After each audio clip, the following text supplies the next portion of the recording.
Ahí estamos. Entonces, vamos a iniciar con la clase del día de hoy. Como lo pueden ver, el tema de hoy se llama alfabeto de líneas y su posible aplicación en diagramas automotrices, planos eléctricos y planos de construcción. Recuérdense que yo trabajo con las tres áreas: electricidad, mecánica y dibujo de construcción, ¿va? Es por eso que a veces el tema lo separo un poquito. A veces trabajo con lo que es algo referente a electricidad, algo referente a mecánica y por supuesto también con lo que es dibujo, ¿va? Pero ahí vamos a ver. Entonces, este tema, yo creo que ustedes saben, para los mecánicos, comprenden que es un diagrama electrónico, ¿va? Y aquí tengo un ejemplo.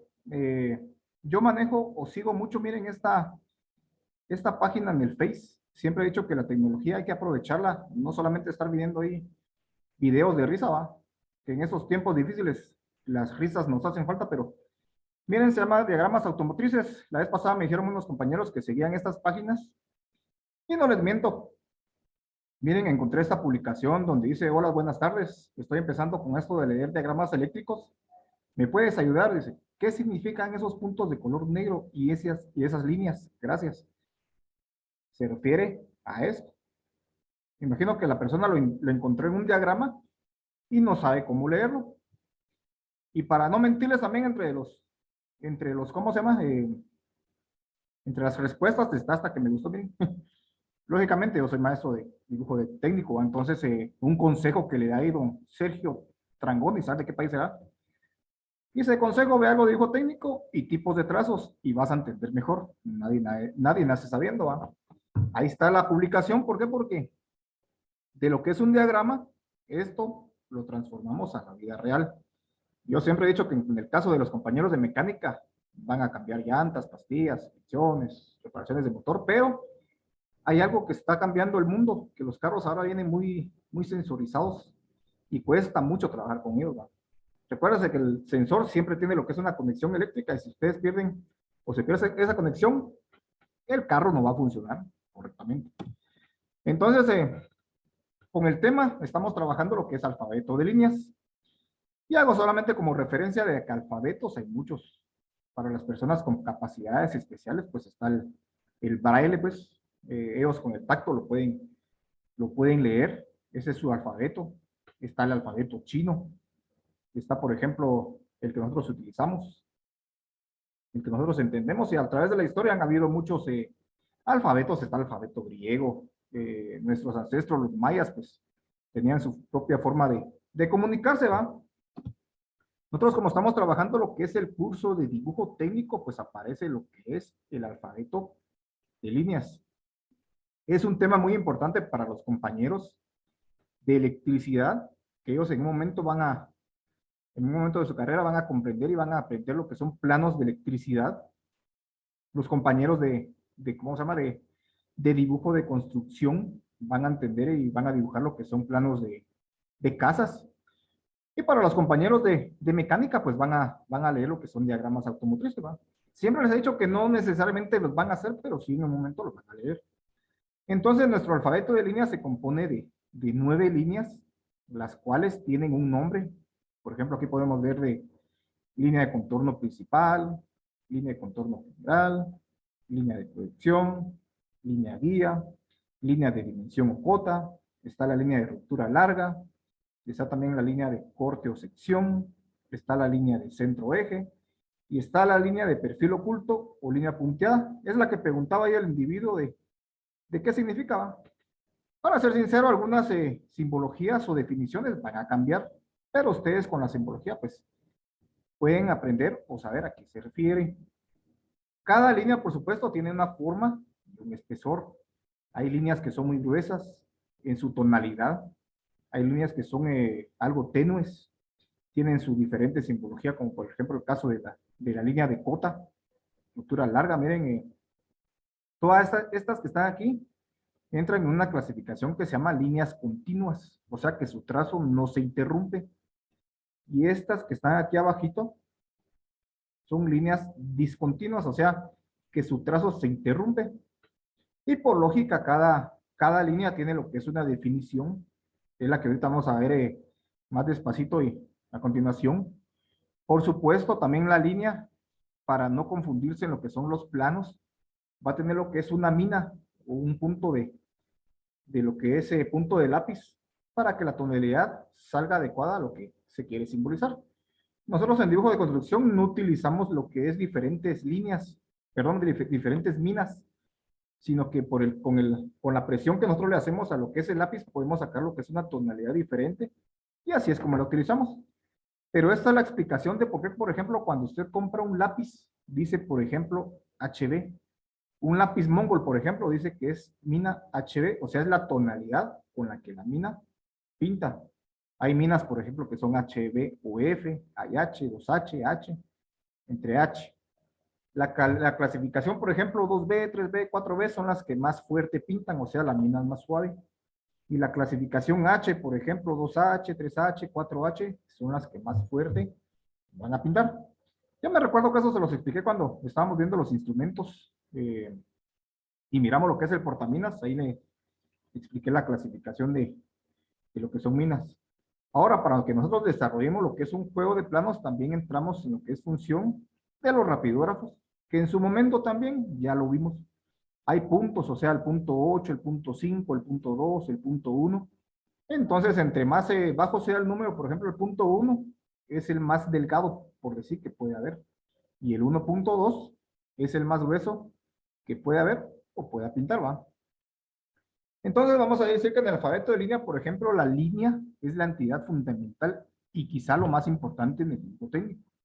¿Por qué? Porque no importa lo que usted mire, por ejemplo, un dibujo así como el que tengo aquí atrás, un plano, todo está hecho a base de lo que son líneas. Todo se hace en base a lo que son líneas y solamente líneas son las que usted va a ver en lo que es este tipo de planos, ¿va? Lógicamente cada una con su simbología e indicando una forma diferente. Dice que las líneas se usan para ayudar a ilustrar y describir la forma de objetos que se convertirán en piezas reales. ¿Se acuerdan cuando vimos los tipos de dibujos? Siempre les expliqué que nosotros empezamos con un diseño previo, lo realizamos en mesa, incluso en computadora, pero después lo convertimos en piezas reales que después se pueden utilizar para alguna fabricación o alguna reparación. Les he explicado ahí para los mecánicos, saben que en el taller hay un vehículo de cierta antigüedad, es un Land Rover, si no estoy mal. Entonces están buscando los repuestos y si en un momento no se encontrara alguna pieza fundamental, pues puede mandar a construir. Entonces es importante que siempre sepamos un poquito ahí de dibujo técnico para que podamos fabricar. Y si no, no me dejen mentir, acaban de hacer realizar su proyecto de torres, unas caminas para meterse abajo de los carros. Entonces ustedes me dirán si salieron al 100%, si le salió algo torcidita o no, pero siempre es importante que en esa usted haga el diseño previo de algo que va a ser en la realidad. ¿Por qué? Porque en la vida real, miren, se dan este tipo de simbologías y con las simbologías de las líneas también vienen simbologías de elementos que podemos encontrar en lo que es un plano. Aquí nuevamente caemos al nombre de las líneas, miren, contorno de general, para proyecciones, solamente que aquí cambió. En el caso de construcción, por ejemplo, la simbología para lo que es un muro de carga, un muro que no es de carga, muros de mampostería, ¿va? Entonces, avanzando con el tema, es importante que las líneas sean claramente visibles y se deben de diferenciar unas de otras, porque si no hacemos lo que tradicionalmente decimos, va un chilmul, y al final usted no va a entender qué es lo que está interpretando, qué es lo que está haciendo ahí, va. El contraste entre las líneas es necesario si el dibujo ha de ser claro y fácil de entender. Imagínense un plano como el que está aquí en la imagen, tiene demasiadas líneas, hay medidas, hay simbologías, hay textos, hay medidas. Entonces es importante que cada línea cumpla su función en cuanto a lo que esta quiere representar, ¿va? Entonces, volviendo, yo me recuerdo que esta era una pregunta de examen. Dice que existen tres tipos de grosores de líneas, pues están las gruesas, que son usadas en las líneas de partes visibles, líneas indicadoras de corte o quiebre de quiebre corto, ¿va? Están las medianas, dice que son usadas en las líneas de partes no visibles, y están las delgadas. Entonces, vamos a iniciar aquí con lo que es cada una de las líneas. Por ejemplo, miren, yo creo que algunas preguntas de estas venían y pueden venir nuevamente, ¿va? Por ejemplo, si yo les preguntara qué es una línea de contorno principal, pues usted solamente me va a responder que son las líneas más gruesas y que se trazan en las proyecciones y para formatear la hoja de trabajo. Si usted en un momento, yo siempre he dicho que si tuviéramos la oportunidad de recibir clases presenciales y nos vamos a realizar lo que es un formato, pues esta línea es la que le va a utilizar, le va a servir a usted para formatear la hoja del papel. O sea, son las que utilizamos para lo que son los márgenes. Son unas líneas bastante oscuras. Entonces ahí les enseñaría yo cómo trazar lo que es ese tipo de líneas. El hecho que una línea sea bastante oscura no quiere decir que sea áspera y sucia. Algún día le voy a colocar un ejemplo de lo que es una diferencia entre una línea bastante fina, no importa si su tonalidad es bastante gruesa, pero esas líneas tienen que ser bastante finas. ¿Qué pasa si nosotros no trazamos bien las líneas? Pues es sinónimo de que tuviéramos mala ortografía. Para los compañeros de dibujo que ya están trabajando en mesa conmigo, pues saben, yo siempre les digo, incline el lápiz, gire el lápiz y trate de sacar lo que son líneas bastante finas. Como segunda línea, pues tenemos lo que es la línea de contorno general. Dice que se utiliza para indicar aristas o caras de una pieza que ocupan un primer plano en las proyecciones. ¿Qué es eso? ¿Qué será eso, dijera? ¿Qué es eso de piezas que ocupan un primer plano, un segundo plano en una proyección, un dibujo? Aquí donde les estoy señalando, si se dan cuenta, las líneas que están ahí, que de por sí es un motor, son más oscuras que otras que puedan estar aquí, donde estoy señalando. Eso quiere decir que el objeto está antes que otro. Vamos a ver cómo lo hacemos aquí. Por ejemplo, esa camarita está antes para ustedes que el teléfono celular. Entonces, yo quería decir a dibujar esta camarita, pues lo voy a hacer con unas líneas más oscuras que este celular que tengo aquí. ¿Por qué? Porque está despuesito, pues, está más atrás. Entonces, aquí están completamente a la par. El teléfono está atrás y es por eso que ahí las líneas empiezan o tienden a cambiar de tonalidad.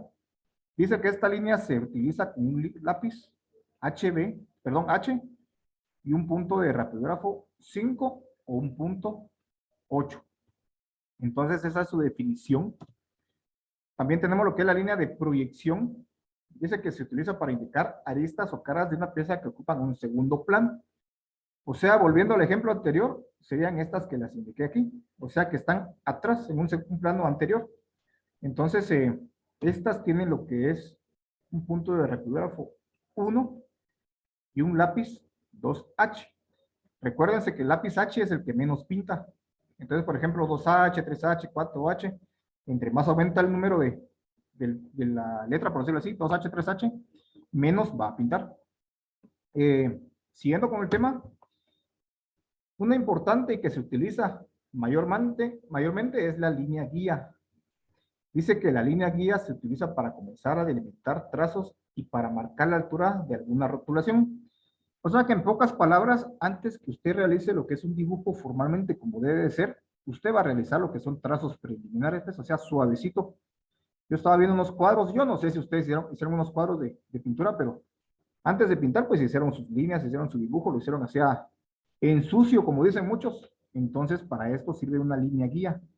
Porque si usted hace una línea fuerte y no era así el objeto, tiene que borrar. Y entre más fuerte sea una línea, pues más le va a costar borrarla, ¿no? Entonces, esta línea tiene que ser un trazo bastante suave. Yo siempre le digo a los compañeros que solamente tiene que ser casi con el espesor del lápiz. Y a medida que usted dibuja más líneas, estas tienden a desaparecer. Aquí en el ejemplo que tenemos del formato, pues las líneas guías son estas que les estoy señalando, o sea, la cuadrícula que está ahí. O sea, es guía, pues. Entonces a mí solamente me sirvió para guiarme de los trazos que iba a realizar ahí, como lo que es esto, que es un rótulo. Entonces así es como de poco a poco vamos viendo las diferentes líneas que van en un formato, ¿va? ¿Cómo dijimos que se llamaba esta que va aquí? A ver, alguien que no tenga la... Vamos a ver, Edgar Toll. Está conectado, pero no tiene su camarita. Y si no le ponemos asistencia. ¿Cómo dijimos que se llama esta línea que se utiliza para marginar el formato? ¿Contorno qué? ¿Ya vieron? Yo no sé si está conectado o no, pero César Humberto, ¿está conectado César Humberto? ¿Me vieron? Tampoco. Una asistencia, aquí nada. Otro que no tenga. Cristian de Paz, ¿está presente o no está presente? Bueno, tampoco está presente. Ya vieron que se dan cuenta de que hay algunos que solamente conectan su cámara y no están presentes. Entonces, en este formato estamos respondiendo a la pregunta contorno general y línea guía, la que estamos aplicando aquí para trazo preliminar. Una muy importante para los compañeros de electricidad, van a leer planos, van a encontrar lo que es la línea de dimensión o cota. Dice que este tipo de línea se utiliza para indicar todas las medidas parciales y totales de una pieza. ¿Por qué parciales y totales? Porque un objeto se puede dividir en ciertas partes, ¿va? Volviendo al teléfono, una medida total sería la medida completa de lo que es el teléfono, ¿va? Una medida parcial sería solamente la pantallita. Entonces, si yo le quisiera indicar al fabricante, el que lo va realmente a realizar, que ese es el diseño del teléfono, que por ejemplo el teléfono tiene lo que son 5 centímetros de largo, pero que la pantallita solamente tiene 2 o 3, ahí entraría en función lo que son cuotas parciales y cuotas totales. La simbología de esta puede variar, así como está aquí. Pueden haber flechitas, pueden haber una diagonal a 45 grados, puede haber un círculo o un punto, o un tipo de, podríamos decir que es una S, ¿va? Pero lo que indica es de que cada de este punto a este punto, la medida es esta que indica de 5,33. Entonces, por ejemplo, si nos vamos al ejemplo de un plano, las van a encontrar así. La separación entre cada cota es de 1 centímetro y hay 3 tipos de cotas. Por ejemplo, en un plano están las cotas a ejes, están las cotas parciales, que podrían ser estas a rostros, y están las cotas totales. O sea, en pocas palabras, la cota total me indica cuánto hay de aquí para acá. Una cota parcial me podría estar indicando cuánto mide, por ejemplo, esto que está solamente aquí, que es una puerta. Y las cotas a eje son las que me indican lo que es el centro de un muro. A nosotros los que estudiamos dibujo de construcción nos sirve mucho ubicar los centros de muro para construcciones futuras. Para decir, por ejemplo, que en el eje B existe lo que es una columna de tanto por tanto medida, ¿va? Entonces, ese es el tipo de cotas que podemos encontrar. En un plano, dibujantes y electricistas lo van a ver de esta forma, ¿va? Las cotas son estas líneas que están aquí afuera. Entonces, cuando miremos más a futuro, yo sé que ustedes van a venir aquí conmigo a aprender a cómo trazar planos, porque lo van a necesitar en su carrera.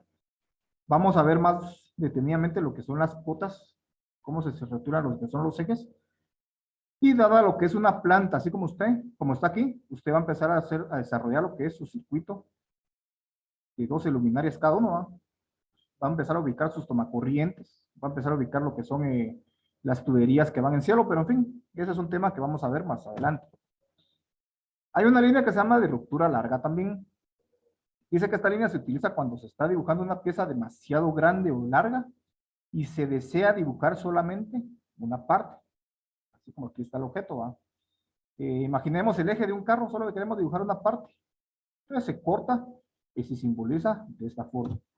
Así como en el ejemplo que está aquí, miren, este es un muro en el que solamente se deseaba indicar aquí cómo está dibujada lo que es una solera o una columna de forma vertical, y en un plano se vería, aquí no sé si lo alcanzan a ver, ahí está aplicado lo que es la línea de ruptura larga. Avanzando, miren, está la línea de corte o sección. Fíjense que antes desarrollaba con los compañeros de mecánica, que íbamos a una chatarrera y comprábamos piezas mecánicas con el objetivo de cortarlas y comprender cómo estaban hechas estas por dentro. Entonces, en un plano, cuando nosotros queremos cortar un objeto, lo atravesamos con una línea de corte o sección así como está aquí, miren. Su simbología es esta. Es una línea y dos guioncitos, línea y dos guioncitos. En un plano, pues lógicamente se simboliza de esta forma. Si se dan cuenta, tiene dos flechitas y la flechita es la que me indica la parte del objeto que se va a representar, tal y como está en esta proyección. Aquí el objeto está proyectado, esta parte se elimina y se dibuja solamente esto, indicado como está en lo que es la línea donde me está indicando con lo que son flechitas. Perdón, es que ya me indicó que me quedan solamente 10 minutos. Pero vamos a seguir. Miren, en un plano se vería así. El plano de una casa. Esto nos sirve porque a nosotros los dibujantes nos es necesario indicar detalles internos de cómo va a quedar una cocina, cómo va a quedar una sala. Entonces es importante que cortemos y lo representemos como cortes o secciones, indicado con una flechita, como les dije, y cómo se va a representar la parte que está siendo afectada. Ya casi por último tenemos lo que es la línea de centro-eje, que dice que esta indicará exactamente el centro o la mitad de un objeto cualquiera. Mayormente se utiliza cuando lo que es un objeto, cuando el objeto es redondo, se indica, aquí la pueden ver, es como por ejemplo para los que les gusta estar jugando ahí el famoso Free Fire o el COD, CODcito le llaman, Call of Duty, han utilizado ustedes el sniper, pues eso es como una mira del sniper en el cual le indican a usted el centro del objeto. Se utiliza con lo que es un punto de rapidógrafo 2 y un lápiz 2H. En el caso de lo que son muros, se utiliza de esta forma. ¿Va? Estas dos líneas se representa lo que es un muro. En el centro del muro, pues se representa con lo que es la línea de centro eje, que es la mitad del mismo. Ahora, para los compañeros de electricidad, pues hemos hablado, bueno, electricidad y mecánica, pues hemos hablado de que el alfabeto de líneas es bastante importante no solamente para realizar, sino que también para leer lo que son planos. Pero un plano no lo podemos leer solamente así por así, sino que se va a acompañar de cierta simbología. Para los compañeros de electricidad, pues pueden ver aquí donde estoy indicando con las flechas, por decirlo así, simbolitos que van a indicar, por ejemplo, la forma de cómo se representa un contador eléctrico, un tablero de distribución de circuitos, cómo se simboliza lo que es un foco en cielo, un foco en pared, por ejemplo, un tomacorriente de 220 voltios o watts, un interruptor doble, por ejemplo, cómo se simboliza la tubería en cielo, si es tubería en piso. Miren, aquí se aplica lo que es una línea. ¿Cómo dijimos que se llama esta? De corte o perdón, esta es una línea de perfil oculto. Si no estoy mal, no apareció aquí, pero es una línea de guioncitos. Esto es cuando se simboliza que la tubería va bajo la tierra, por decirlo así. Y para los compañeros de mecánica, miren, este es un ejemplo de muchos. Yo estuve investigando y leyendo ahí la simbología que se aplica en lo que son planos, diagramas eléctricos. Por ejemplo, cuando es tierra, así como este va. Yo creo que aquí más adelante tengo otros ejemplos. Por ejemplo, para electricidad, miren la forma de cómo representar ciertos mecanismos. Esto yo he visto que lo tienen en sus tableros ahí, un interruptor de control de potencia, un interruptor de automático bipolares. Entonces, está la forma de cómo indicarlo en lo que son simbologías. Eh, Miren un plano de electricidad, la simbología que se utiliza. Yo como siempre les he dicho, la simbología puede variar, pero si nos basamos en lo que es, por ejemplo, las formas, aquí hay un tomacorriente, me está indicando que todos estos son tomacorrientes. Aquí, por ejemplo, se les aplica lo que es una simbología para que les sirva de guía de lo que es una estufa. Ustedes saben que una estufa, hay estufas que ya no está con los fósforos, ¿verdad? Sino que tienen lo que son precalentadores automáticos.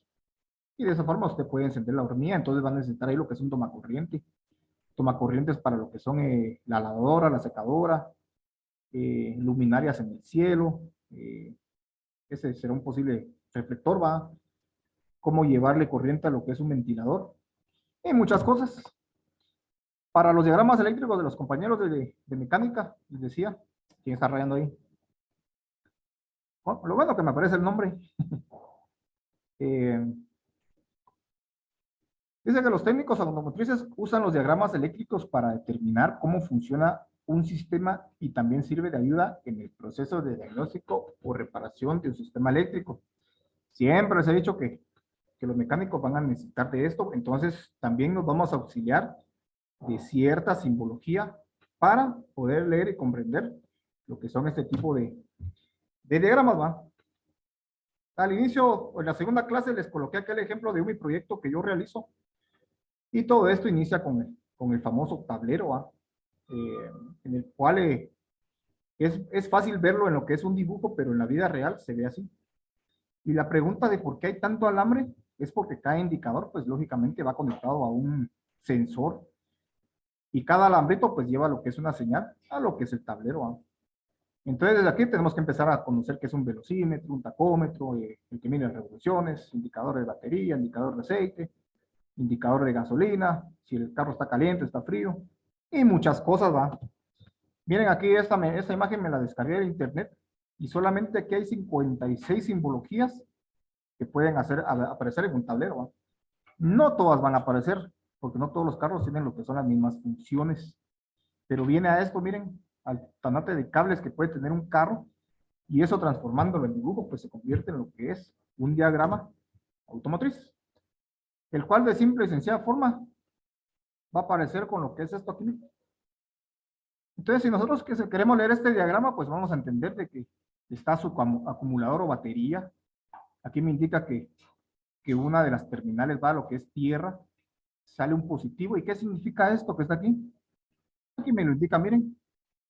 Dice que los cables están conectados entre sí. ¿Y qué significa esto? Pues esto sería lo que es una resistencia, que si no estoy mal, la tengo aquí, miren. Pues un fusible. ¿Okay? Entonces, de esta forma podemos empezar nosotros a leer lo que son los diagramas automotrices, que viéndolo de forma sencilla, después se convierten en esto, después se convierten en esto, y después finalizan en esto. Entonces, poco a poco vamos a seguir avanzando con todo esto de lo que es el dibujo técnico. Y no sé si tienen alguna duda antes de que se me corte el tiempo, me quedan 2 minutos con 15 segundos. Y si no hay dudas, pues damos por terminada la clase. Ahí siempre, como se los he dicho, a ponerse pilas. Recuérdense que esta es nuestra primera clase dentro de 14 días, la segunda clase, y dentro de 14 días les voy a estar diciendo que solo nos falta una clase para terminar lo que es nuestra segunda unidad. Entonces, así de fácil y rápido se va el tiempo. Entonces, como siempre se los he dicho, pónganse pilas y aprovechen que tenemos clases presenciales, al menos en taller, y si no hay dudas, pues terminamos. Entonces, voy a finalizar aquí con lo que es la grabación.